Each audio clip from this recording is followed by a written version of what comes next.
Byadgi theatre ಶೋಭಾದಲ್ಲಿ salute cinema ನಕ್ಕೂ ಓಡ್ತಾ ಇದೆ. ಇಂಥ ಸಮಯದಲ್ಲಿ ಇಂಥ ಸಿನಿಮಾ ಈಗ ಯಾವುದೋ ಥಿಯೇಟ್ರದಲ್ಲಿ ಕಲೆಕ್ಷನ್ಗಳು ಇಲ್ಲ. ಅಂಥ ಟೈಮಲ್ಲಿ ನಾವು ಹುಡುಗರೆಲ್ಲ ಬಂದು ಬ್ಯಾಡಗಿ ಥಿಯೇಟರ್ ಶೋಭಾ ಥಿಯೇಟ್ರದಲ್ಲಿ ನೋಡ್ತಾ ಇದ್ದಾರೆ ಅಂದರೆ ನಮಗೂ ಭಾರಿ ಖುಷಿ ಆಗ್ತಾ ಇದೆ.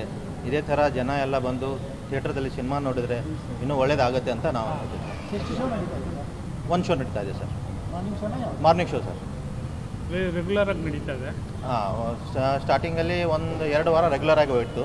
ಆಮೇಲೆ ಒಂದು ಶೋ ಮಾಡಿದ್ದೀವಿ. ಪ್ರತಿ ಶೋಗೂ ಜನ ಬರ್ತಾ ಇದ್ದಾರೆ ಸರ್. ಇಂಥ ಟೈಮಲ್ಲಿ ಜನ ಬರ್ತಾರೆ ಅಂದರೆ ಆ ಸಿನಿಮಾಗೆ ಒಂದು ಒಳ್ಳೆಯ ಹೆಸರು ಬಂದಿದೆ ಅಂತ ಬರ್ತಾ ಇದ್ದಾರೆ ಅಂತ ಅನ್ಕೋತೀವಿ ಸರ್.